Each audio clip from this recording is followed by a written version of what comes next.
بس قبل ما نبدأ بس نصلي على النبي، نصلي على النبي ما حدش يكسل. طب تمام. إحنا دلوقتي هنبدأ نتعلم إزاي نعمل الشهادة بتاعة التقدير. يعني أنت مثلًا فلنفترض إن حضرتك بتدّي دروس، تمام؟ عايز تدّي للطلبة اللي عندك شهادات تقدير تشجّعهم. طب أنت بتدّي كورسات، عايز تدّي للطلبة والباحثين اللي عندك شهادات تشجّعهم. طب أنت بتدّي في مكان موثوق. طب أنت ما أعرفش، أنت المهم اللي أنت عايز دلوقتي تعمل شهادة تقدير. تعملها إزاي؟ أعملها إزاي على الوورد؟ على فكرة الموضوع على مثلًا ممكن تعمله على Gemini، ممكن تعمله على كذا حاجة وبسهولة وبشكل بروفيشنال جدًا. ولكن فلنفترض حضرتك عندك عدد كبير جدًا من الطلبة، فلنفترض عندك مثلًا 1000 طالب، 500 طالب، 600 طالب، هتقعد تعمل واحدة واحدة بقى بشكل معين. الوورد يعملهم لك كلهم في لحظة، تمام؟ الوورد يعملهم لك كلهم إيه في لحظة. المهم اللي إحنا نجهّز التمبل أو نجهّز نموذج واحد بس، نضبطه وننسقه وبس، ونعمل عليه 1000 واحد بتَكّ الزرار. للدرجة دي للدرجة دي. إنما بقية الحاجات التانية هي مش هتعمل لك 1000 شهادة في نفس اللحظة يعني. فاهمين الموضوع؟ هتعمل لك شكل حلو وكل حاجه، بس الشهاده بشهادتها، حته بحتتها. افضل بقى غير الاسم، غير الدرجات، غير ما اعرفش ايه. انما الوورد قوي في الحته دي. طب جميل قوي. احنا طبعا كنا متعودين ايه؟ كنا متعودين اللي احنا بنفتح الوورد نلاقي قايمه من فوق. طبعا احنا قعدنا نتكلم على الهوم سريعا سريعا، تمام؟ وشرحت لكم ايه اللي موجود فيها بالتفصيل. وطبعا اتكلمنا عن الفايل، والفايل فيها اللي هو سيف، ازاي احفظ الملف وازاي احوله لبي دي اف. انتوا فاهمين الفكره؟ قعدت برضو اتكلم فيها. بس انا اكيد بقى مش هقعد اشرح بقيه الشريط بنفس الطريقه. انا بس اديتكم الهوم والفايل بما انهم يعني ايه، يعني اساسيات كده. انما الباقي هنتعلمه بقى منين؟ نتعلمه واحنا شغالين ان شاء الله. فلنفترض احنا بنعمل شهاده تقدير، فمثلا يعني هندخل مثلا على فيو او هندخل مثلا على ديزاين، هدخل بقى اقول لك تعملها منين من هنا. انت فاهم الفكره؟ انما بقى مش هقعد اقول لك بقى ايه اللي هي الحته البدائيه اللي احنا كنا بنعملها، اللي هي ديت مكونه من كذا وديت مكونه من كذا. ما انت هتتعلم واحنا بنعمل. انت فاهم؟ انا بس اديتك الهوم والفايل بالطريقه ديت ليه؟ علشان هم الاساسيات. هم الاساسيات، انما الباقي نعرفه واحنا بنتعلم ان شاء الله، وبنعمل حاجات حيه بقى، حاجات واقعيه بقى. مش هفضل بقى اقول لك الحته ديت فيها كذا والحته ديت فيها كذا، طب ايه وبعدين اعمل ايه يعني؟ فاهمين الفكره؟ جميل قوي. يبقى احنا دلوقتي اتفقنا هنعمل شهاده تقدير. طب يلا بينا. انا دلوقتي كتبت اهوت، كتبت ايه؟ كتبت في نص الصفحه شهاده. طب جميل قوي، نعمل ريفرش على القديم. انا الشهاده ديت جبتها في نص الصفحه ازاي؟ ايوه، انا اتكيت عليها تكتين بالماوس ورحت للهوم، قائمه الهوم، واخترت اللي هي العلامات دي. لما اختار اللي في النص ديت هتقوم جايبه لي كلمه شهاده في النص. صح؟ مش ده اللي احنا اتكلمنا عليه؟ طب جميل. انا بس بفكرك وانا بعمل الشهاده بالحاجات اللي احنا خدناها. طب ايه تاني؟ كتبت بقى ايه؟ يشهد مثلا مركز صفصفه، او مركز ايا كان المركز اللي حضرتك فاتحه، او السنتر او الاكاديميه. لو ربنا كرمك ان شاء الله وبقى عندك اكاديميه او جامعه، تمام؟ طب جميل قوي. وهكتب هنا الاستاذ او الدكتور او الطالب كذا كذا، بس انا هسيبها طبعا فاضيه. ليه هسيبها فاضيه؟ علشان ده مجرد نموذج يا جماعه. نموذج. انا مش بعمل دلوقتي شهاده لطالب واحد، انا بعمل دلوقتي مجرد نموذج، بسيب البيانات بتاعته فاضيه. بجهز بس النموذج وبسيب بياناته فاضيه، تمام؟ علشان اخليه يعمل لي مثلا 1000 شهاده، 2000 شهاده، 3000 شهاده، براحته. يعمل لي اللي هو عايزه، اللي انت عايزه. اتفقنا؟ فانا بسيب البيانات فاضيه. طب جميل قوي. وبكتب طبعا تحتها قد اتم كورس الاي سي دي ال في المواد التاليه. وهقوم مثلا فلنفترض كورس الاي سي دي ال مثلا دوت فيه ايه؟ مش كورس الاي سي دي ال دوت في الوورد والاكسل والباوربوينت مثلا. طب جميل جدا. يبقى انا دلوقتي هحتاج اعمل جدول هنا. هحتاج اعمل ايه؟ جدول هنا. ماله يا عم الجدول ده؟ هيبقى 4 سطور. 4 ايه؟ 4 سطور و4 اعمده. لان في ناس لحد دلوقتي ما بتعرفش تفرق بين السطر او الصف والعمود. العمود يا جماعه اللي فوق ده، تمام؟ انا عارف ان دي حاجات بدائيه والله، بس معلش. فالعمود اللي جاي من فوق لتحت، فده كله على بعض اهو اسمه عمود، تمام كده؟ يبقى ده على بعض اهو اسمه ايه؟ عمود. انما الصف جاي من هنا اهو، جاي كده بالعرض كده. طب كل دول اهو، كل دول صفوف اهو، كل دول صفوف، كل دول صفوف. 4 صفوف. طب بالنسبه للاعمده اتفقنا خلاص، اللي هي جايه من فوق اهي، عمودي، من فوق لتحت، من فوق لتحت، من فوق لتحت، تمام كده؟ احنا محتاجين جدول مليان صفوف واعمده. علشان اعمل ايه؟ علشان بكل بساطه وبكل سهوله تكتب فيه المواد بتاعه الكورس ده. مثلا هكتب هنا مثلا الوورد، مثلا هكتب هنا مثلا الاكسل، مثلا هكتب هنا مثلا الباوربوينت. فاهمين الفكره معايا؟ اكتب المواد واظبط الجدول كده عشان ابقى عارف انا عملت ايه في الكورس. طب جميل قوي، حلو الكلام ده. خلاص انا دلوقتي رسمته لك وظبطت لك الدنيا علشان تبقى فاهم معايا، بس انا كده برسمه بالقلم. طب انا دلوقتي انا عايز اعمله على الوورد وانا هقعد اعمل بالقلم؟ امال اعمل ايه بقى؟ بص يا سيدي، بكل سهوله وبكل بساطه، مش انت كتبت قد اتم كورس الاي سي دي ال في المواد التاليه، والمواد التاليه ديت انت عايز تعمل فيها ايه؟ ها، انت عايز تعمل بقى جدول عشان تحط فيه المواد بتاعتك او المواد اللي انت بتديها للطلبه، صح؟ طب جميل، فانا عايز اعمل بقى ايه؟ عايز اعمل جدول. جميل قوي، الجدول ده اعمله منين؟ واحده واحده. هتروح لقائمه انزرت اللي هي جنب الهوم ديت وتتكلي عليها بعد اذنك. جميل، اتكيت على ايه؟ على الانزرت. طب وبعد كده تحتها على طول هتلاقي حاجه اسمها تيبل. يعني ايه تيبل؟ ترجم لي كده بعد اذنك، يعني ايه تيبل؟ ايوان، الله يفتح عليك، يعني جدول. يعني ايه؟ يعني جدول. خلاص، هو انت بتقول له دلوقتي بعد اذنك اتفضل اعمل لي جدول. طب جميل قوي. خلاص، فانت بقى لما بتتك على تيبل ديت اهو بيفتح لك تيبل قدامك اهي. بص بص بص، لو وقفت بالماوس كده على اول، بس خد بالك انت لازم اللي انت تعمل ايه؟ اللي انت تقف بالماوس على الحته اللي انت عايز الجدول يعمل فيها. انا مثلا عايزه يعمل هنا اهو. تمام. فالجدول اهو اروح بقى اتك على ايه؟ انزرت وتيبل اهو. اول ما بتك على تيبل هقف بالماوس عليه. اول ما بقف على اول واحده بصوا عمل ايه؟ عمل لي صف اهو. طب لو هنزل لتحت بالماوس كمان ادي كده صفين، ادي واحد كمان ادي كده ثلاثه، ادي واحد كمان ادي كده اربعه، يبقى انا كده عملت اربع صفوف. بتحرك بس بالماوس، شفتوا السهوله؟ في اسهل من كده؟ يبقى انا كده عملت اربع صفوف. طب عايز اعمل اعمده اهو، اتاخر بالماوس يمين اهو اهو اهو، بتاخر بس بالماوس عمل لي اربع اعمده واربع صفوف. انا كده عملت جدول ايه؟ 4 في 4. بس تك تك بالماوس كده عمل لك يا عم ايه الحاجه اللي انت عايزها، اللي هي اربع صفوف واربع اعمده. احنا كده اتعلمنا ايه؟ اتعلمنا ازاي احنا نعمل جدول بكل سهوله وبكل بساطه ومن غير اي قلق ولا من غير اي حاجه. بس نصلي على النبي، محدش ينسى ولا حد يكسل يصلي على النبي. طب جميل قوي. انا دلوقتي اكتشفت نقطه مهمه، اللي انا مثلا دلوقتي عملت عمودين زياده، انا مش محتاجهم، مش محتاج العمودين دول. تمام، اعمل ايه بقى؟ انا مش محتاج دلوقتي، انا نسيت. تمام، انا نسيت. انا كنت محتاج جدولين، عمودين بس، عمودين بس، وعملت دول زياده. اعمل ايه؟ اعمل ايه؟ ولا اي حاجه، الموضوع بسيط جدا. لو انت نسيت حاجه معينه اتفضل امسحها ازاي بقى؟ يعني اعمل ايه يعني؟ بص بكل سهوله، هتروح على العمود اللي انت عايز تمسحه، تتك عليه تكتين بالماوس وخده وانزل لحد تحت لحد ما يتعلم كله. تمام.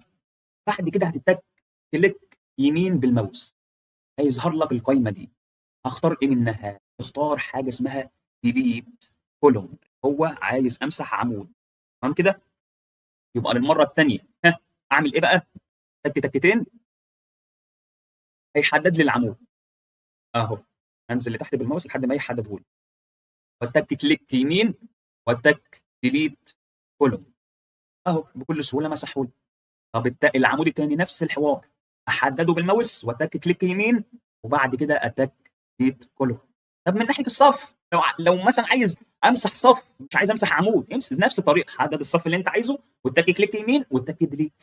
بس كده، موضوع بسيط وسهل فوق مما تتخيل. طب جميل لحد هنا، كل حاجه الله ينور. طب انا فلنفترض عايز اكبر الجدول ده شويه. شايف العلامه من تحت؟ على ما اعمل لك بالقلم، شايف الجدول من هنا؟ شايف الجدول من هنا؟ انت بكل سهوله اول ما بتحط الماوس على الحته ديت، بص ايه اللي بيحصل. اول ما بتحط اهو، كبر بقى، شد وكبر لتحت اهو، هيكبر لك ويصغر لك كل اللي انت عايزه. تمام اهو اهو، عايز اكبر عايز اصغر. هل كده مناسب مثلا ولا رجعه لشكله الاساسي؟ هو انا برجع ازاي يا جماعه دلوقتي؟ انتوا شوفونا عمال ارجع شويه. برجع ازاي؟ بالاختصار اللي احنا خدناه قبل كده، كنترول مع حرف الزد. كنترول مع حرف الزد يرجعني خطوه لورا، خدناها قبل كده في الاختصارات. تمام. بفكرك بيها، احنا على فكره في الاختصارات بتاعت الوورد انت كم خمس ست اختصارات كده بيسهلوا عليك الدنيا. في اختصارات كتير وهنتعلمها وكل حاجه، بس الاسيبت بتاعك الاختصارات الاساسيه دي بعدها لك كل مره عشان تحفظها. طب جميل قوي. يبقى انا عرفت ازاي هكبر الجدول او اصغره. طب انا عايز انقل الجدول، انقله ازاي؟ يعني اعمل ايه؟ عايز انقله مثلا يجي في نص الصفحه. يعني مثلا هو دلوقتي شايفين جاي في اول الصفحه، اخليه في نص الصفحه ازاي؟ ولا اي حاجه. انت على الجدول شايف العلامه اللي فوق ديت، انا لما اعمل لك عليها بالقلم علشان تبقى مركز معايا. شايف العلامه اللي هنا اول ما تقف بالماوس بيظهر علامه؟ ها، اول ما تقف بالماوس بيظهر علامه اهو. شايفين العلامه اللي هي عامله زي الموجب ديت؟ اتك عليها يا عم تكتين. تاخر بقى ايه؟ يمين شمال في النص اهو، بتاخر بالماوس شفته؟ جابها لي. اتاخرها لي شويه شمال، اتاخرها لي شويه يمين. انا بتك تكتين بالماوس على العلامه الموجبه اللي هي على ايدك اليمين من فوق على الجدول. وعلى حسب اللغه على فكره، انت ممكن تلاقي العلامه ديت ناحيه الشمال، تمام، على حسب اللغه اللي انت بتكتب بيها. فانت مش فارقه معاك قوي بقى، خليك مرن معايا. لقيت العلامه على ناحيه على ايدك اليمين تمام، لقيتها على ايدك الشمال تمام. المهم ان انت فاهم الفكره. جرب وانت بتعمل معايا، تلاقي الدنيا بسيطه جدا. طب جميل قوي. انا دلوقتي عايز كلمه شهاده ديت يتحط حواليها اطار. يعني ايه يتحط حواليها اطار؟ على فكره كانت في الهوم واحنا نسينا نقولها. يعني انت دلوقتي اول ما بتتك على شهاده، تمام، هتتك على شهاده ديت تكتين بالماوس. طب جميل قوي. واعمل ايه بقى؟ اقوم واخد بعضي ورايح على قائمه هوم. قائمه هوم ديت هتلاقي فيها العلامه ده. شايف انت العلامه ديت اهي، اللي عامله زي المربع ده؟ مالها بقى العلامه ديت؟ هقول لك اهو، اصبر بس. العلامه ديت بكل بساطه، تعالى كده نتك زي ما قلت لك على شهاده، ونيجي نفتح العلامه اللي انا لسه قايلها لك اهو، شهاده. بعد كده هنفتح المربع اللي انا لسه قايل لك عليه اهو. بص، اول ما بتقف على اول واحده، بص انا مش هقعد بقى اقول لك واحده واحده دي معناها كذا، ما انت هتنسى. ما انا لو قلت لك دلوقتي انت هتنسى. هو انا عايز اطول في وقت الفيديو؟ خلاص انا بشرح لك علشان تبقى فاهم الفكره، تمام. هتيجي بعدين هتنسى والله. فانت افضل اعمل بقى. هو بوتم يعني تحت، توب يعني فوق، انت فاهم؟ فبيعمل لك شرطه فوق او خط فوق، فاهمني؟ ليفت يعني على الشمال. بص معايا وهي بتتعمل. رايت يعني على اليمين، ماشي. طب انت مش قوي في الانجليش قوي، خلاص افضل همشي الماوس عليها، هتلاقيها اهي عماله تتحرك لك يمين وشمال وفوق. شايف لحد ما هتلاقي اهي. هو اصلا خد بالك جنب الكلمه بالانجليزي هتلاقي كاتب لك اصلا، عامل لك الرسمه بتاعتها اللي هو هعمل لك اطار حوالين الكلمه كلها.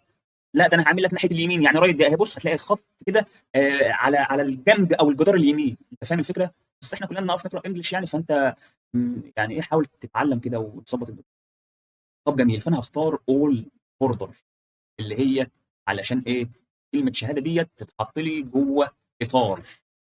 طب جميل قوي، حلو الكلام ده. كده حته كمان عرفناها اهو. طب انا دلوقتي عايز اعمل حاجه كمان. ايه هي؟ على فكره الحته ديت انا هسودها دلوقتي، ولكن لسه هشرحها بالتفصيل بعدين، لان دي مهمه في الماجستير والدكتوراه.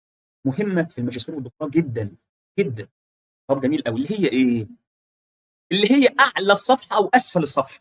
مش فاهم يعني ايه اعلى صفحه؟ الترقيم والتواريخ والكلام ده كله. يعني مثلا اعلى الصفحه دي اهي، شايف الحته ديت؟ هي دي اعلى الصفحه، ماشي. واسفل الصفحه نفس الحوار بقى، لسه هنزل واوريك، تمام. فاهم الفكره؟ طب انا عايز اكتب كلام في الصفحه دي او في اعلى الصفحه دي، اعمل ايه؟ ولا اي حاجه، بكل بساطه وبكل سهوله. هتقوم واخد الماوس بتاعك ورايح في اعلى الصفحه متك تكتين اهو. هي عملت لك لوحدها، اسمها الهيدر. اسمها ايه؟ وهقول لك مكانها فين وهنشرحها بالتفصيل وكل حاجه. اسمها ايه؟ الهيدر. طب واسفل الصفحه اسمها ايه؟ هي تبص اصلا معايا، انا اول ما تكيت عليها على اعلى الصفحه، ايه اللي حصل؟ قامت ظاهره لي كده، وقامت جايه لي ايه اهي، هيدر وفوتر. جميل كده، جميل كده. دي يعني اعلى الصفحه ودي يعني اسفل الصفحه. هو اصلا عامل لك العلامه اهي، هو عامل لك العلامه. طب جميل قوي. انا دلوقتي عايز اعمل ايه؟ انا دلوقتي عايز بس احط لوجو ناحيه اليمين هنا. يعني هنا مثلا عايز احط لوجو. اعمل ايه؟ فاكرين لما كنا بنروح نحط اشعار يا جماعه؟ الشعار بتاع الكليه والجامعه، فاكرين انتوا النقطه ديت؟ فاكرينها. بس هنا الموضوع يختلف سنه بسيطه، هي نفس الفكره ونفس كل حاجه. طب انا عايز احط لوجو، اعمل ايه؟ ولا اي حاجه، بكل بساطه وكل سهوله. ركز معايا. انا تكيت تكتين في اعلى الصفحه، قامت فاتحه لي الموضوع دوت. هدور بقى اهو. انتوا خدوا بالكم اصلا، انتوا خدوا بالكم في نقطه مهمه. ايه هي النقطه؟ اللي انا كانت بتنتهي بهلب، الشريط كان بينتهي بهلب. الناس اللي متابعه من الاول واحده واحده ومش بتفوت في فيديوهات هتعرف اللي احنا بنتكلم في الشريط دوت 24 ساعه. هتلاقي واحده ظهرت زياده اول ما تكيت في اعلى الصفحه، اللي هي ايه؟ الهيدر والفوتر. انتوا فاهمين الفكره؟ ظهرت زياده. طب جميل قوي، حلو الكلام ده. طب انا دلوقتي عايز اعمل اللوجو، اعمل ايه؟ ولا اي حاجه. خلاص، وانت واقف مش انت تكيت على اعلى الصفحه تكتين بالماوس فظهرت لك الهيدر والفوتر، صح؟ انزل بقى تحت الهيدر والفوتر، اختار حاجه اسمها بيكتشر، اللي هي انا عايز اجيب صوره. تمام، عايز اجيب ايه؟ صوره. فهتك على بيكتشر، هتقوم فاتحه لي القائمه بتاعتي. هتك طبعا على الداونلود. انا حاطط الصوره بتاعتي في الداونلود، شوف انت حاططها فين على الجهاز بتاعك بقى اهو. وهختار الصوره اللي انا عايزها وهختار انزرت. شفتوا قام جايب لي اللوجو بتاعي مثلا، او الشعار بتاعي او ايا كان. طبعا احنا اتعلمنا قبل كده احنا بنصغره منين اهو، من ناحيه من انهي ناحيه يعني، من الجنب او من فوق او من تحت. تك عليها تكتين بالماوس اهي، وبتبدا تصغر تصغر تصغر تصغر. هتصغرها بقى زي ما انت عايز. انا طبعا عايزاها صغيره عشان تحط كده ايه، كلوجو فوق كده على ايه، على او على الشمال، شوف انت عايز تحطها فين. طب جميل، انا صغرتها دلوقتي واتحطت فوق اهي. طب انا عايز اقول لك حاجه، انت فلنفترض اتك عليها كده تكتين وحركها كده ناحيه اليمين او الشمال، مش هترضى تتحرك، مش راضيه تتحرك، اعمل ايه؟ هي مش راضيه تتحرك. احنا خدنا الحته ديت قبل كده يا جماعه في الشعار لما كنا بنعمل شعار كليه وشعار جامعه. طب جميل، ما كانت مش راضيه تتحرك، اعمل ايه؟ الطريقتين بقى اللي احنا خدناها في الشعار بتاعت الجامعه بكل بساطه، هتروح على اللوجو او على الشعار بتاعك وهتلاقي حاجه هنا اسمها، هي موجوده هنا اول ما بتتك على الشعار اهي. بتك كليك يمين على الشعار وهقوم نازل تحت، هلاقي حاجه اسمها راب تكست، وهختار ايه بقى لو انتوا فاكرين، ايوان سكوير. بس كده حركها بقى يا عم يمين اهو، بص بص هتلاقيها بتتحرك ازاي. الله ينور. بس كده خدتها يمين، شو اقصى اليمين او اقصى الشمال لوجو، يبقى شكله حلو. بس كده انزل بقى في الصفحه العاديه، اتك بالماوس كده تكتين علشان كل الكلام ده يروح. بس بص بقى الشكل بقى عامل ازاي، المنظر بقى عامل ازاي، الموضوع بقى كويس، الموضوع بقى حلو. تمام. الشهاده على فكره انا دلوقتي بشرح لك بالتفصيل، بشرح لك بالبلدي، انما انت لما تيجي تعمل الكلام ده في ثانيه في لحظه، انا هبعت لك النموذج دوت اصلا عشان ما تقعدش تعمله. بس انا عايزك تدخل في تفاصيل التفاصيل، تفهم كل حاجه، والموضوع سهل وبسيط. تمام. عشان ما تجيش بعدين، لان خد بالك الاستخدام ده مش بنستخدمه بس في الشهاده، لا، ما انت ما في اي استخدام تاني. يعني مثلا موضوع الاطار ده، موضوع الاطار، موضوع اللي انا احط لوجو، موضوع اللي انا احط علامه مائيه، هو انا بس هعمله في الشهاده بتاعت التقدير؟ مش ممكن اعمله في مذكره؟ مش ممكن اعمله في ورق كورسات؟ مش ممكن اعمله في كتاب جامعه؟ مش ممكن مش ممكن مش ممكن. انت فاهم الفكره؟ فكل الكلام ده بيبقى له احتياجات تانيه، فمش هاجي اقول لك واعيد لك نفس الكلام بقى واحنا بنعمل حاجه في رساله او بنعمل حاجه في بحث. لا، احنا الكلام اللي احنا بنقوله بقى مش هنفضل ايه نكرره، هندخل في حاجه جديده علشان نشرح بالتفصيل براحتنا. طب يا جماعه، الموضوع بسيط وما فيهوش اي صعوبه الحمد لله. احنا كده عملنا شهاده التقدير آه ونسقناه. احنا دلوقتي ما عملناش اي حاجه اصلا، احنا عملنا نموذج بننسق الدنيا، بننسق الشهاده بتاعتنا. طب انا دلوقتي كتبت بيانات لحد، يعني مثلا كتبت الاستاذ محمد احمد، وقمت كاتب جايب في الوورد 5 من 10 وفي الاكسل 5 من 10 وفي الباوربوينت 6 من 10، ما كتبتش اي تفاصيل، ما كتبتش اي بيانات. تمام. ليه؟ علشان اخليه بقى دلوقتي يعمل لي 1000 شهاده 2000 شهاده. احنا دلوقتي ظبطنا شويه حاجات كده وظبطنا الدنيا، ودلوقتي احنا بنعمل شهاده تقدير، شهاده تقدير محدش يتوه مني. تمام. طب انا دلوقتي خلصت الشهاده، خلصت النموذج الاصلي، النموذج الاصلي اللي هو بقى ايه، سايب البيانات فاضيه، اللي هو الاستاذ كذا، الدكتور كذا، سايب الاسم فاضي، سايب البيانات فاضيه. طب الاستاذ دوت جاب كام في الوورد، جاب كام في الاكسل، جاب كام في الباوربوينت، سايبها فاضيه فاضيه فاضيه. ليه؟ لان ده نموذج هحط فيه بقى البيانات، هتتملي الواحده، البيانات هتتملي. تمام. بتاعت بقى الالوفات من الطلبه وعدد كبير من. طب جميل جدا. انا دلوقتي برضك عايز اعمل واظبط شويه حاجات. انا عايز اعمل الشهاده ديت بالعرض، عايز اعملها بالعرض. اعملها ازاي بالعرض؟ لان هي دلوقتي بالطول. يعني ايه بالطول بس؟ طب لحظه علشان بس ايه اصغرها لكم شويه. بصوا موضوع التصغير والتكبير ده، موضوع التصغير والتكبير من تحت اهو، شايفين هنا العلامه الصفراء اللي انا بعلمها هي ده، البقره ديت بتكبر وبتصغر. طب جميل قوي.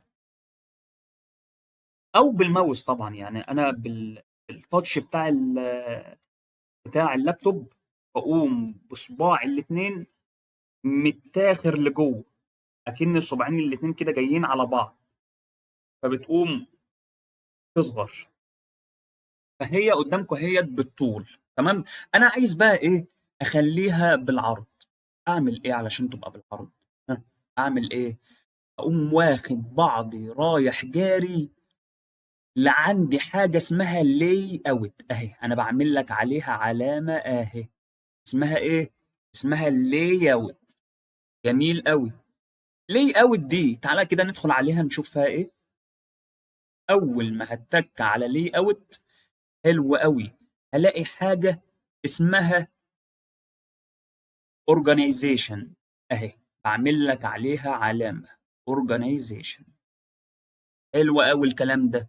لقيت organization اعمل ايه؟ يبقى انا دلوقتي ما تتوهش مني، اخترت لي اوت من الشريط اللي فوق الاساسي بتاعنا، بعد كده اخترت منها organization، وهتك على organization دي هتفتح لك اللي هي الصفحه بالطول اهي، تمام، والصفحه بالعرض اهي. بالعرض اسمها اللاندسكيب. طب جميل قوي، اتك على الورقه اللي بالعرض دي اللي هي بالعرض. اول ما تتك عليها بص الصوره عملت ازاي قدامك. الصوره عملت ازاي قدامك، بقت بالعرض مش بالطول، بقت اكنها صغيره، شهاده صغيره. طب جميل قوي. طب بعد كده اعمل ايه؟ في نقطه بس قبل ما اكمل علشان ما انساهاش واعملها في فيديو لوحده. انا دلوقتي عايز اظبط الدنيا، يعني ايه اظبط التنسيقات مثلا وكده. فلنفترض ان انا عايز اكبر او اصغر كلمه الماده دي، وكلمه التقدير دي، وكلمه الوورد والاكسل والباوربوينت. افضل بقى اكبر كلمه كلمه، اتك على كلمه كلمه، واقوم رايح للهوم ومختار تصغير؟ لا.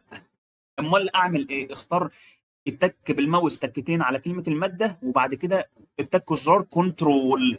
افضل بقى حاطط صباعك على زرار كنترول، والتك على التقدير تكتين بالماوس. افضل حاطط صباعك على كنترول ما تشيلهوش، وبعد كده تكتين على الوورد، وبعد كده تكتين على الاكسل، بعد كده تكتين على الباوربوينت، وانا حاطط صباعي على زرار الكنترول. بعد كده شيل صباعك من على الكنترول وروح لقائمة هوم، تمام. ظبط بقى الايه التنسيقات بتاعتك. طبعا انا خرجت منها دلوقتي علشان كنت بظبط حاجة في التنسيقات. عملتها تاني على السريع اهو. بعد كده نروح لقائمة هوم، اشوف بقى انا عايز الخط ايه وعايز الحجم بتاعها ايه. انا مثلا عايز اصغر الحجم شويه اهو، بص بص تصغر ازاي. طب عايز اكبرها 14، لا خليها 20، خليها 26. شفتوا الكلام كله بيكبر سوا. ليه؟ انا عملت ايه للمره الثانيه؟ اتكيت تكتين بالماوس على كلمه الماده، بعد كده زرار كنترول، وفضلت حاطط صباعي على زرار كنترول. بعد كده بقى بالماوس على كل كلمه اروح اتك عليها تكتين هتلاقيها اتعمل، وانا حاطط صباعي على كنترول ما بشيلهوش.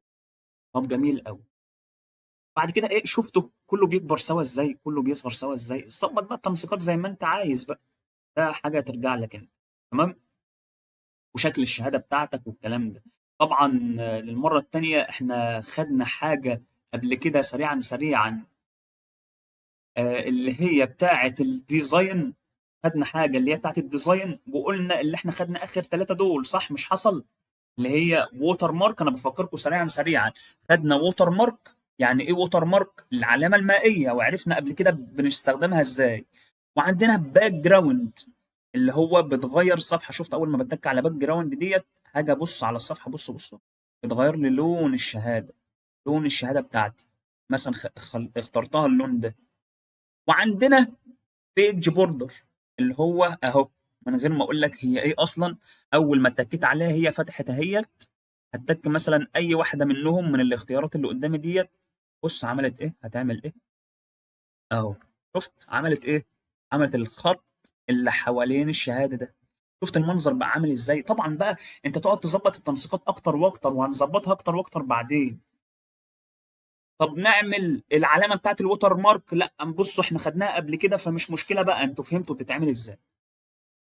طب جميل. وقلنا علشان ما ننساش، احنا بعد كل ما بنخلص بنتك كنترول اس، بنتك كنترول اس علشان تعمل عملية الحفظ. بفكركم بقى كل مرة، علشان مثلا لو النت قطع او اللابتوب فصل مرة واحدة يعمل لك حفظ للملف، عشان ما تجيش تفتح كده تتفاجئ تقول يا نهار ابيض كل الشغل اللي انا اشتغلته دوت ما حفظش منه اي حاجة. تمام. فهتتك دلوقتي كنترول اس. تمام. بعد كده كمل شغلك بقى زي ما انت عايز. طب حلو قوي، جميل قوي الكلام ده. بعد كده خلاص احنا كده عملنا الصفحه ديت وظبطناها. خليها بقى في ملف لوحدها، سميها عندك طول العمر كده. مش انت دلوقتي بتدي دروس او بتدي كورسات، او المهم اللي انت محتاج الشهادات ديت اللي انت تقدمها للطلبه والباحثين، خليها بقى عندك 24 ساعه. تمام. خليها عندك على طول. طب حلو قوي. اخليها عندي واسمي النموذج. ايوه. اطلع بقى معايا بره خالص كده اهو. مش هو ده النموذج اللي احنا عايزينه اهو. بتك عليه كليك يمين بالماوس وهلاقي حاجه اسمها رينيم، او بيبقى ساعات على يعني بصوا ممكن تلاقوها كلمه رينيم في القائمه. يعني انا بعد ما بتك كليك يمين بالماوس ممكن تلاقي كلمه رينيم دي موجوده تحت، بس انا عندي السيستم مختلف شويه فتلاقيها معموله كرمز. انا اول ما بحط الماوس عليها اصلا اهو شفتوا كلمه رينيم ظهر ده. تمام، فانت بتتك كليك يمين بالماوس وبتدور على كلمه رينيم. اول ما بتك على الرينيم ديت بتغير لي اسم الملف. اكتبه بقى عندك بقى ايه زي ما انت عايز. اصل الشهاده يبقى ده الاصل عندي يا باشا، وانا ثبته والدنيا تمام والدنيا حلوه يعني. طب حلو قوي. طب حلو قوي. المهم ان انت فهمت الفكره يعني بتاعت التسميه. طب اعمل ايه تاني؟ انا عايز دلوقتي اروح بقى افتح بقى صفحه تانية جديده خالص. احنا اتفقنا بقى هتفتحها ازاي، انا مجهزها اهوت عشان ما ناخدش وقت. تمام، هتتك كليك يمين بالماوس وبعد كده هتروح للنيو، هتلاقي عندك وورد. تمام، تك وورد يفتح لك قائمه جديده خالص. طب حلو، انا مجهزها اهوت علشان ما ناخدش وقت كبير قوي في الفيديو. طب جميل، انا عملت دلوقتي جدول فيه اسامي مثلا الطلبه او الباحثين اللي موجودين. ده ملف تاني خالص. تمام، بسجل فيه بقى ايه؟ بسجل فيه كل اللي انا عايزه. بسجل فيه، مش انا قلنا في الملف الاصلي اللي انا عندي 3 مواد، وورد واكسل وباوربوينت؟ طب في الملف التاني نفس المواد بالظبط، وورد واكسل وباوربوينت، واسماء الباحثين او الطلبه اللي عندي. شوف بقى عندك كام، انا مثلا حطيتهم 5 6 7 100 200 براحتك انت بقى. تمام، انت كل يوم كده مثلا بتسجل اسم. انت جاي تحضر عندي الكورس، انت جاي تحضر عندي الدرس، سجل الاسم. فانت مش هتحس اصلا ان انت بتعمل القائمه دي، مش هتقعد تعملها كلها مره واحده، لا. اللي يجي عندك الكورس، اللي يجي عندك الدرس، اللي يجي عندك المؤسسه، اللي يجي عندك الجامعه، اللي يجي عندك المكان، تقوم مسجل اسمه على طول. اصل انت مش هتقعد تعمل لي قائمه هتاخد وقت منك ليه، لا. تظبط الجدول وكل اللي يجي عندك تقوم مسجل اسمه في الجدول اللي عندك ده. وطبعا احنا عارفين احنا من المره اللي فاتت بنعمل جدول منين. التذكره من انزيرت وبنختار تيبل. تمام، انا بفكركم بس طبعا الفيديوهات لازم تتفرجوا عليها بالترتيب، ما ينفعش بالمتشقلب عشان ما تجيش تقول لي انا مش فاهم. طب جميل قوي، في نقطه بس مهمه قبل ما اقفل الفيديو ده او قبل ما اكمل. انت عندك دلوقتي زي ما احنا اتفقنا انا عايز كلمه وورد دي تيجي في النص عشان يبقى المنظر حلو. يعني مثلا الاسم ده بتك عليه تكتين، نفس الحوار. وهتك بقى على زرار ايه فكروني؟ ها، ايوه زرار الكنترول. بعد كده هتك على الاسم الثاني، بعد كده اتك على الاسم الثالث، بعد كده على الرابع. وهعمل ايه بقى؟ نسق فيه زي ما انت عايز، خليهم يا باشا في النص. احنا طبعا عرفنا تيجي في النص ازاي، اهي الماوس اهو جت في النص اهي. كلهم مع بعض، مش هفضل بقى اسم اسم اسم. انا يا باشا والله عايز اصغرهم شويه، انا معلم عليهم اهو. اكبرهم شويه، اصغرهم شويه، براحتك اعمل اللي انت. حلو، اتفقنا. طب جميل قوي. في نقطه بس كمان مهمه جدا، اللي انت الجدول ده لازم يبتدي من اول السطر. من اول السطر، يعني انا من هنا اهوت انا عامل لك ايه؟ بديه لك من اول السطر. بص بص بص بص اهو من اول سطر. ما جيتش بقى من نص الصفحه بدات لك. الكلام ده اعمله في اي حاجه تانية عادي براحتك. هنا في تنسيق معين عايز اظبطه وعايز اعمله. تمام، فانت لازم من اول السطر. شوف بقول لك إيه؟ لازم من اول السطر. اتفقنا؟ لان دي نقطه مهمه عشان انا اقول لك انا هعمل ايه دلوقتي بقى بكل سهوله. احنا دلوقتي خدنا وقت في الفيديو دوت ليه يا جماعه؟ عشان بشرح لكم بالراحه وعلى مهلك. انما انت لما تيجي تعمل الحاجات ديت في ثانيه هتلاقي الموضوع خلص معاك. طب جميل. طبعا انا هنا بقى عايز اكتب التقدير. خليكم معايا بقى ونصلي على النبي. يبقى انا دلوقتي عندي ايه؟ عندي ملفين. عندي ملف اولاني اهوت اللي هو بتاع الشهاده، وعندي الملف الثاني بتاع اللي هي البيانات. جميل، الله ينور. الشهاده دي بقى تفضل معايا طول العمر بالشكل مثلا اللي انا عايزه. مش شرط الشكل دوت على فكره، انت ممكن تغير بقى على حسب ذوقك يعني، وتحط بقى لوجو وما اعرفش ايه تظبط الدنيا.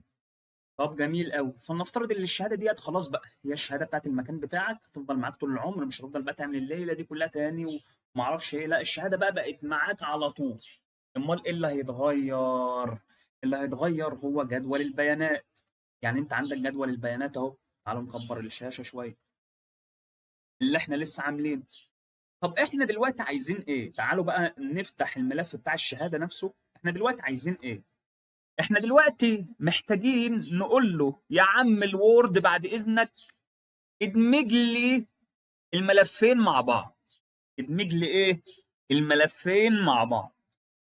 فانا عندي الشهاده او اصل الشهاده ده، الشهاده بتاعت المكان بتاعتي اهي. اعمل ايه بقى علشان اوصل للموضوع ده؟ هتلاقي، استنى اما اعمل لك عليها بالقلم علشان تبقى مركز معايا. الشريط اللي فوق خالص ده، الشريط اللي فوق خالص ده، هتلاقي حاجه اسمها ميلن اهي. اعمل لك عليها دايره. طب جميل. هعمل ايه بقى بعدها؟ هتك على ميلنج. اول ما اتكيت عليها، ايه اللي حصل؟ حد كده يعرف يلاحظ لي حاجه؟ حد يعرف؟ كل حاجه مش شغاله. يعني بصوا، كل الحاجات اللي قدامكم ده هي مش شغاله، مش شغاله. مفيش بس غير اتنين في الاول بس ايه هما اللي شغالين، انما الباقي كله مش شغال. ليه يا جماعه عمال اتك عليه هو مش راضي يعمل اي حاجه؟ ليه؟ لان الوورد هو ولا فاهم ناهين الشهاده الاصليه، ولا ناهين شهاده البيانات. هو احنا عايزين نقول له يا وورد، نحدد له نقول له ايوه هي ديت شهاده اصليه، ونروح نحدد له نقول له ايوه هي ديت شهاده البيانات بتاعت الطلبه اللي عندي. تمام. طب جميل قوي. وبعد كده نربطهم ببعض علشان بقى الشهادات كلها تطلع لي. ها، اول حاجه هنروح، استنوا لما اعمل عليها علامه. هنروح بعد ما اخترت ميل، تمام، هختار بقى ايه؟ عندك حاجه ايقونه اسمها ستار ميل ميرج. عملت لك عليها دايره اهي.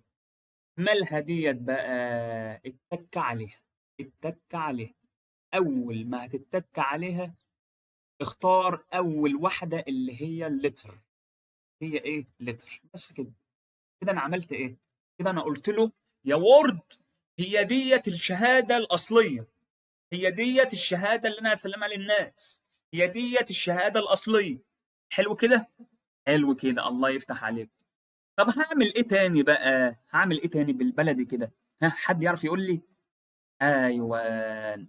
عايز بقى اعرف الوورد اللي انا عندي شهاده تانية برضك اللي هي فيها البيانات بتاعت الطلبه اللي عندي والباحثين اللي عندي وما اعرفش ايه، صح؟ طب جميل قوي. انا دلوقتي عرفت الوورد اللي هي ديت الشهاده الاصليه منين؟ من حاجه اسمها ستارت ميل. اول ما اتكيت عليها اخترت لتر واتكيت على لتر، بس كده بسهوله. بسهوله. طب جميل. طب اعمل ايه بقى علشان اعرف الوورد اللي انا عندي شهاده بيانات او عندي قصدي ملف بيانات؟ هتلاقي ايقونه جنب شايف الستارت ميل اللي احنا معلمين عليها ديت، جنبها بالظبط هتلاقي حاجه اسمها سيلكت. اول ما هتتك عليها تكيل عليها كده بعد اذنك الماوس بتاعك، هتختار تاني اختيار اللي هو يوز، اللي هي تاني واحده، هي بتاعه يوز. طب جميل قوي. اول ما هتتك عليها هيقول لك ايه؟ هيقول لك اتفضل لي دلوقتي حدد لي الملف بتاع البيانات اللي هو عندك على الجهاز اصلا، اللي احنا عاملينه يا جماعه. انا حاطه فين؟ انا بتهيألي حاطه على الديسك توب. طب جميل. عايزين بس نروح نشوف احنا مسمينه ايه على الديسك توب. ايوه.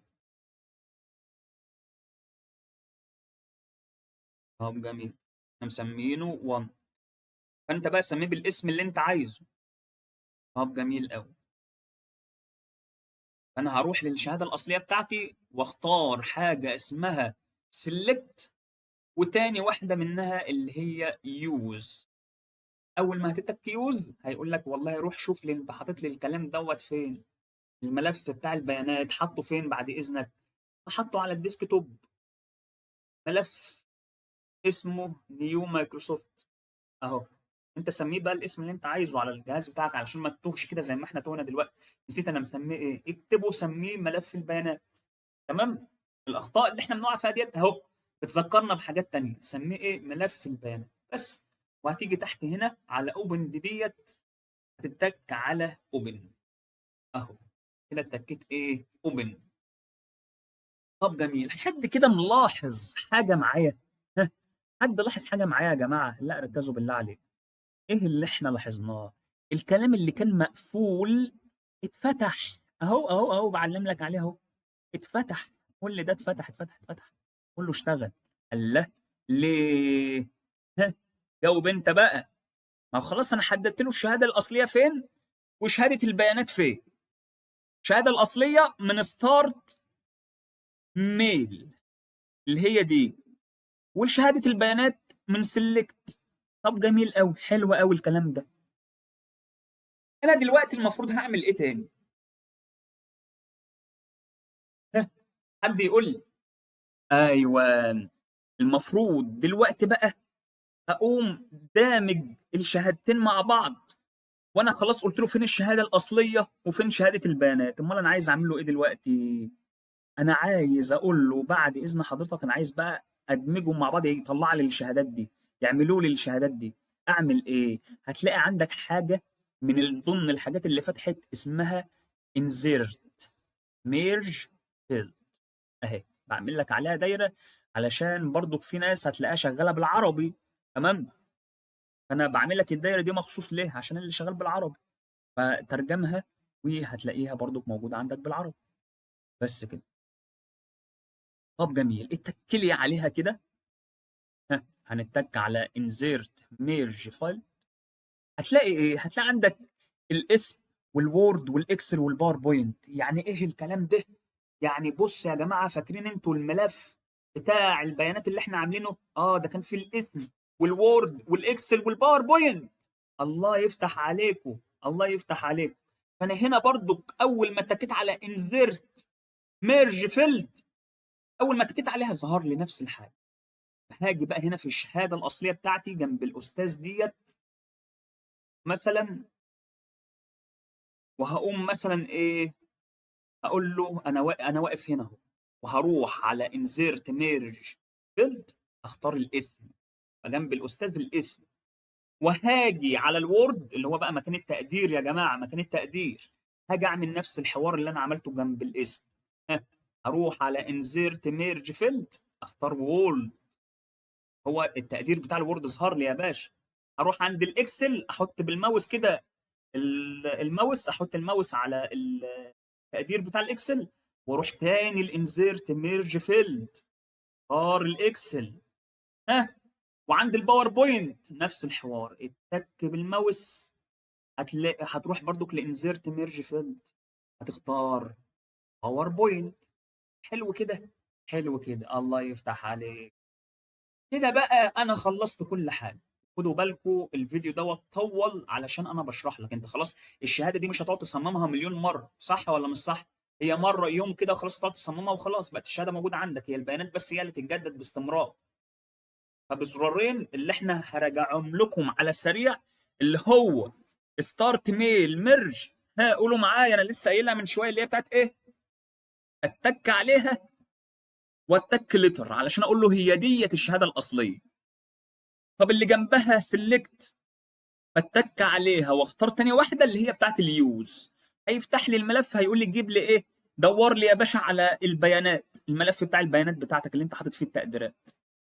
وبعد كده هروح لحاجه اسمها انزيرت ميرج، هقف جنب كل حاجه جنب الشهاده، جنب الاستاذ هقوم عامل بقى زي ما احنا لسه عاملين جنب الوورد، وهقوم رايح لانزيرت جنب الاكسل، وهروح لانزيرت جنب الباوربوينت، وهروح لانزيرت.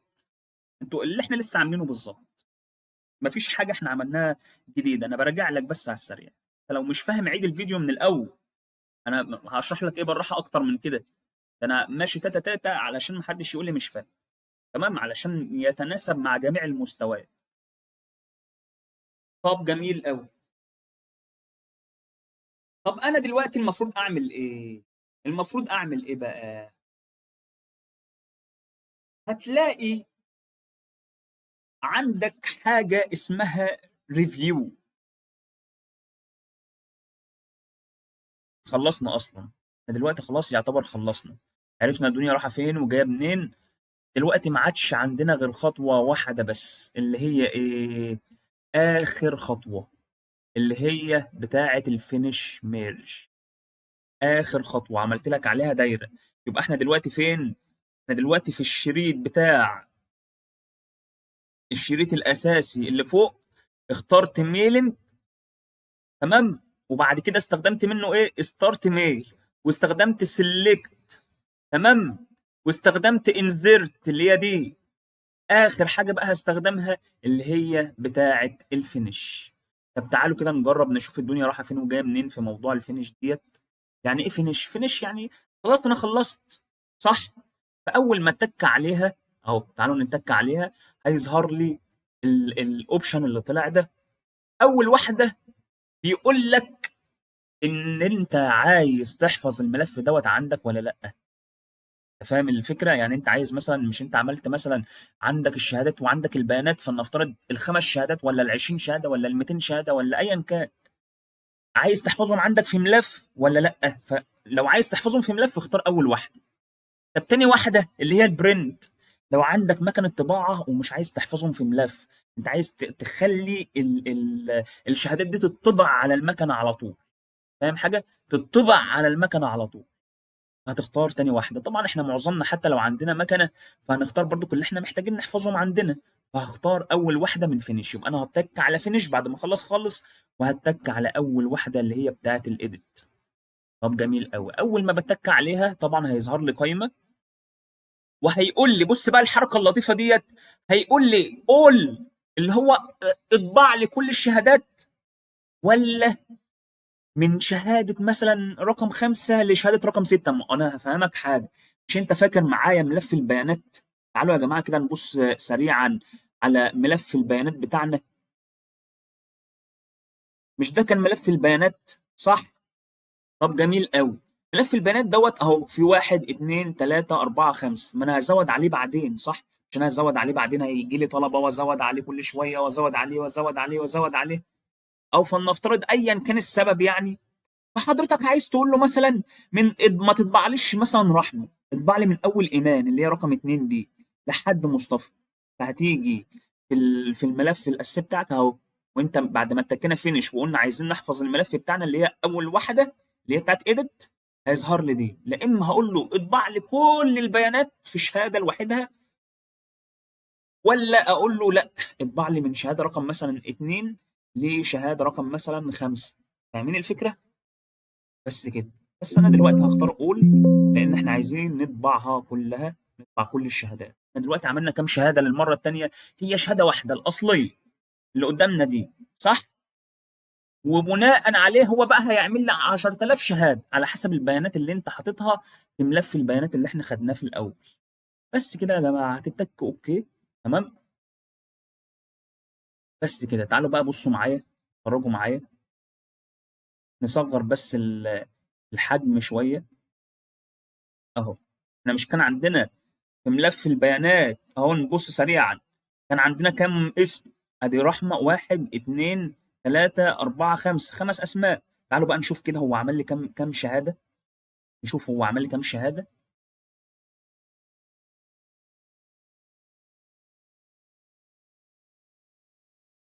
اهو يا جماعه في اول ما اتكيت اديت واخترت اللي انا بقول لكم عليها اهو، عملها لي على طول اهو. ادي اول شهاده، تمام، بتاعه رحمه، جاب لي التقديرات بتاعتها. تاني شهاده نفس الحوار، بتاعت ايمان، جايبه في الوورد ممتاز لوحده اهو، الوورد هو اللي عمل كل حاجه، جيد ممتاز. ثالث شهاده نفس الحوار. رابع شهاده نفس الحوار عملها لي، بتاعت حور، جايبه ممتاز وجيد وجيد. هو عمل لي بقى كل ده لوحده اهو. رابع شهاده، خامس شهاده، وهكذا. تمام، هيعمل لك بقى مليون شهاده لو انت عايز على حسب البيانات بتاعتك. فانت بقى ايه، فلنفترض هزود هنا في الاخر هنا مثلا فلنفترض يعني اقوم مزود مثلا ايه حد اسمه كريم بس، وهكتب التقديرات بتاعته، وهكذا، وافضل زود. حط بقى مليون اسم. انت كده كده خلاص انا معايا الشهاده الاصليه اللي هي دي، تمام. وبناء عليها بتدخل لي، بتدمجها لي مع ملف البيانات اللي انت بتعمله. من المره المليون يا جماعه الموضوع سهل جدا. احنا بس المره دي طولنا علشان كنت بشرح بالتفصيل. مراجعه سريعه، انا بعمل الشهاده الاصليه ديت، والشهاده الاصليه ديت مش بعملها كل مره، انا بسيب نسخه عندي، تمام، بسيب نسخه عندي عشان لما اعمل مجموعه جديده مش هقعد بقى اعمل الشهاده من الاول وجديد، لا بسيب نسخه عندي. طب جميل قوي. بعد كده بعمل ملف البيانات، ملف تاني بالوورد بعمله بملف البيانات اللي هي الطلبه اللي عندي. واتفقنا ان الملف بتاع البيانات ده سريعا سريعا بيبتدي من اول سطر، بيبتدي من اول سطر، ما ينفعش ابتدي من هنا مثلا، لا، الجدول بعمله من اول سطر، وطبعا اتفقنا على الكلام ده. وبعد كده بعمل ايه؟ بقف على الملف الاصلي واختار ميلن، وبعد كده بقى اعمل الشغل اللي احنا اتفقنا عليه، اللي هو اللي انا بدمج الملفين ببعض. وساعتها في الاخر خالص بتك على فينش، يقوم مطلع لي الجمال اللي احنا شفناه في الاخر ده بكل سهوله، يطلع لي الشهادات دي كلها. ادي اول شهاده، ادي تاني شهاده. حضرتك بقى عايز تطبعهم في مكتبه عشان تديها لاي حد، تمام، مفيش مشكله. على فكره في لسه شويه حاجات هناخدها. انا الشهاده دلوقتي مش كامله، تمام. يعني انا دلوقتي مثلا عايز احط هنا آه التوقيع مثلا بتاعي، احطه ازاي؟ طب احط مثلا شويه حاجات كده هنبقى ناخدها بعدين، بس خلينا دلوقتي بس ايه في الاساسيات. وفهمنا فكره الشهاده بتتعمل ازاي. يعني انا دلوقتي لو عندي 200 طالب، عندي 10,000 طالب، في لحظه وانا خلاص معايا النسخه الاصليه ادخل بياناتهم تريك فينش،